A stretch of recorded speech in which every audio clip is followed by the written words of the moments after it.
Very good morning, class. Before starting the chapter, let us take a pledge with me. I, Kulvinder Kaur, commit to be vigilant and bear in mind at all times the risk to myself and my colleagues from COVID-19. I promise to take all necessary precautions the spread of this deadly virus. I promise to follow and encourage others to follow the key COVID appropriate behaviors, to always wear a mask, face cover, especially when in public places, to maintain a minimum distance of 6 feet from others, to wash my hands frequently and thoroughly with soap and water. Together, we will win this fight against COVID-19. So, class, we were doing lesson number 2. In this chapter,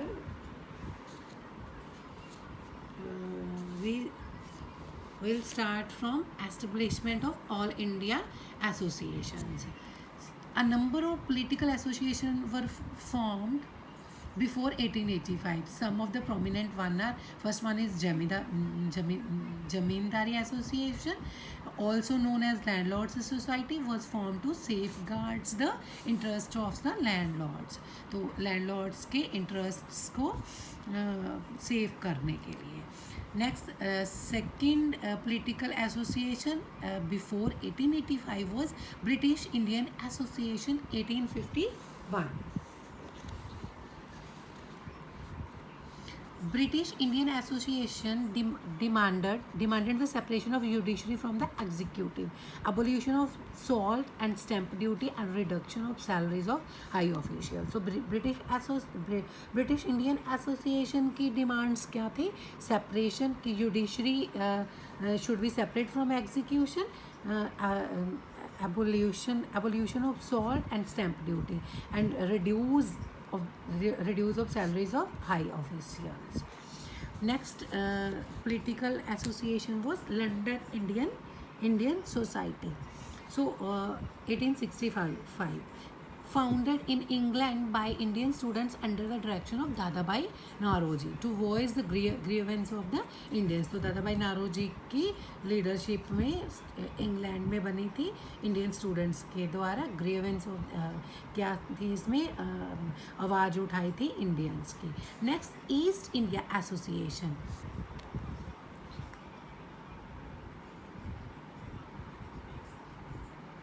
East India Association. The East India Association was founded by Dadabhai Naoroji, who founded this association, Dadabhai Naoroji, in London in 1866. The association provided information all Indian subjects to the British citizens and members of parliament. तो क्या करता था? Information देता था east India association all Indian subjects, India का कोई भी subject हो, to the British citizens को and members of parliament और members of parliaments के regarding information देता था. It voiced the grievance of Indians and suggested remedial measures. इसने आवाज़ उठाई इंडियंस की तरफ से एंड रेमेडियल मेजर्स भी दिए कि कैसे इंडियंस की ग्रीवेंसेस को ख़त्म किया जा सकता है. The association recommended the abolition of cotton duties and demanded the withdrawal of vernacular press act. Vernacular press act we have already discussed in the first chapter. तो इसने क्या किया? ईस्ट इंडिया एसोसिएशन ने विड्रॉ किया इसका और cotton duties के ऊपर पाबंदी लगा दी. Dadabhai Naoroji the grand old man of India, जिन्हें the grand old man of India बोला जाता है, was the opinion that the British were basically just and good. तो इनकी ओपिनियन क्या थी दादाभाई नारोजी की? जी ब्रिटिशर्स न्याय करने वाले हैं और अच्छे हैं. he wanted to place the true state of affairs in India before the people of England so that the grievance of the Indians may be solved. तो ये क्या चाहते थे कि एक ट्रू स्टेट प्रेजेंट करना चाहते थे इंग्लैंड के लोगों के सामने ताकि वो इंडियन लोगों के जो शिकायतें हैं, जो रोज़ हैं, उनको सॉल्व कर सके. The association had it's branches. तो इस एसोसिएशन की ब्रांचेस थी बॉम्बे, मुंबई में, कलकत्ता में एंड मद्रास में. तो नेक्स्ट वी हैव पूना सर्वजन सभा. It was founded by Justice M.G. Ranade. It played an important role in arousing political consciousness and securing relief for the cultivators during drought in Maharashtra. Maharashtra में जो drought आया था तो उसमें इसने कल्टिवेटर्स को रिलीफ देने की बात की थी पूना सार्वजनिक सभा में. Bombay Presidency Association 1871. Bombay Presidency Association demanded the reduction in court fees and taxes on salt and sugar. Reduction की मांग की थी. Next Indian association, the premier association among all the association and the predecessor of the Indian National Congress was the Indian Association. The association was established by Surendranath Banerjee in 1876 in Calcutta. ठीक है, तो objectives क्या रहे थे Indian association के. The objective of Indian association included creation of strong body of public opinion, लोगों की opinion को स्ट्रॉन्ग करना चाहती थी. Integration of Indian people on the basis of common political interest, common interest में इंडियन पीपल को इकट्ठा करना चाहती थी. Promotion of friendly relations between Hindus and Muslim, Hindu and Muslim के रिलेशन बनाना थी. Mass participation in public movements, public movements में सब सारे जनतक आंदोलनों में भागीदारी चाहती थी. तो अचीवमेंट्स क्या रही इसकी, ठीक है. What were the achievements of Indian association.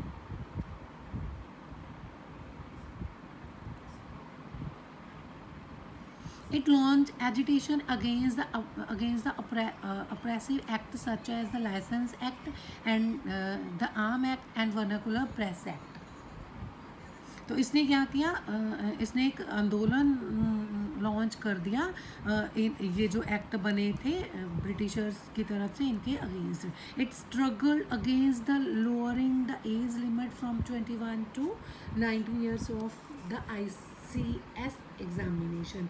तो ये इन्होंने इसमें क्या किया था, सुरेंद्रनाथ बैनर्जी ने इंडियन एसोसिएशन में इन्होंने अगेंस्ट हो गए, स्ट्रगल कर दिया जब जो ICSE एग्जामिनेशन की एज 21 ईयर से कम करके 19 ईयर कर दी गई थी इंडियन सिविल सर्विसेज की. It also took up the cause of the workers on the British own plantation. तो इसमें क्या था, जो मजदूरों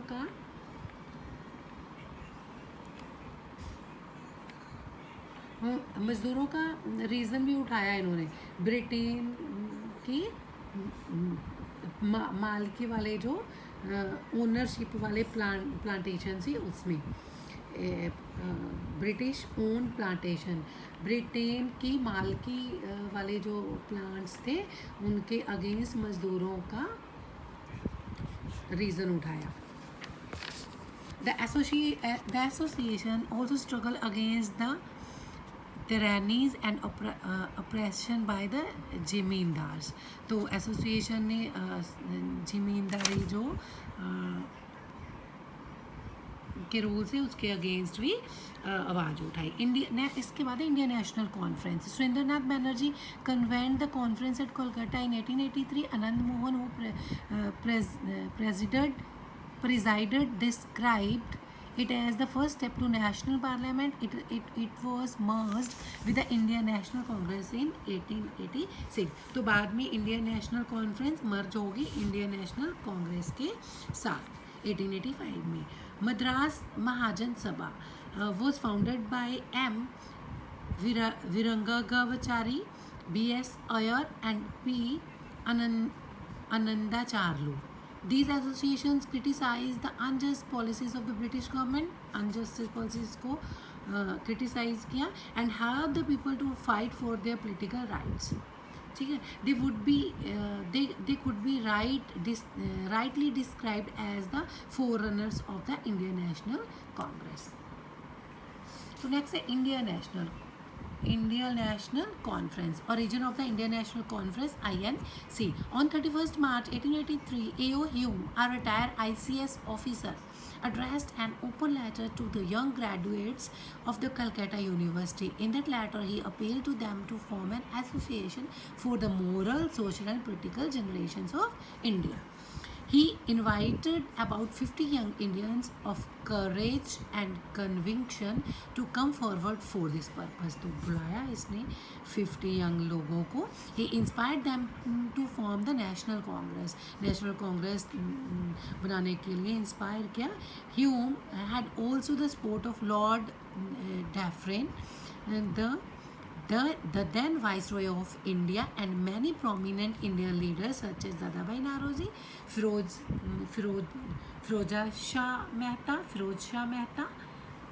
Badruddin Tyabi, W.C. Banerjee, etc. These are the prominent leaders of Indian National Congress.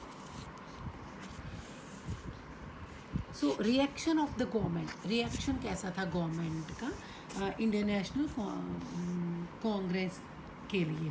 The INC was formed by combined efforts of the both Englishmen and Indian leaders. तो दोनों के efforts थे, ब्रिटिशर्स के भी और इंडियन लीडर्स के. At initial stage, its formation was welcome. सबकी तरफ से वेलकम किया गया. Lord Dufferin also blessed the Congress because he wanted to have a political organization which would act as a safety valve for popular discontent and through which he could ascertain the real wishes of the people and thus save the administration from any possible political outburst. तो क्या था कि उस time के जो Lord Dufferin viceroy भी थे, viceroy of India से उस टाइम के, उन्होंने भी कांग्रेस का साथ दिया, ब्लेस्ड किया इसको शुभकामनाएं दी, क्योंकि इनको क्या था, कांग्रेस INC के थ्रू सारी इंफॉर्मेशन मिल जाती थी क्या चल रहा है इंडिया में, क्या मेन मैटर्स है ना. तो इसलिए इसने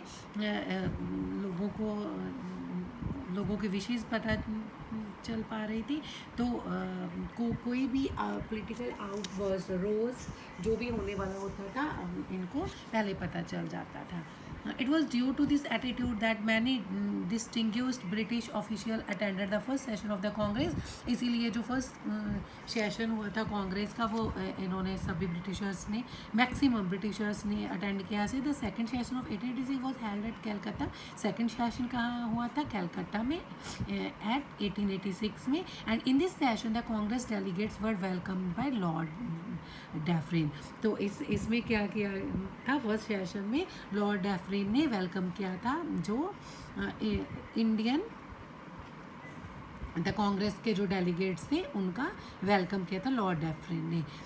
even during the third session में क्या मीन थर्ड मीटिंग में जब इकट्ठे हुए INC की में, the delegates were given a colourful reception by the then governor of Madras. उस टाइम के जो गवर्नर थे मद्रास के, उन्होंने बड़ा अच्छा वेलकम दिया था थर्ड सेशन में INCs के. But this friendly attitude of the government didn't last long as a Congress began to demand more and more rights for the Indians. तो ये फ्रेंडली एटीट्यूड जो ब्रिटिशर्स का था उनका ज़्यादा लंबा टाइम नहीं चल पाया. जैसे ही कांग्रेस ने डिमांड्स रखनी स्टार्ट कर दी इंडियंस की, तो जो ये था इसका एटीट्यूड चेंज हो गया. They had become critical of the government policies.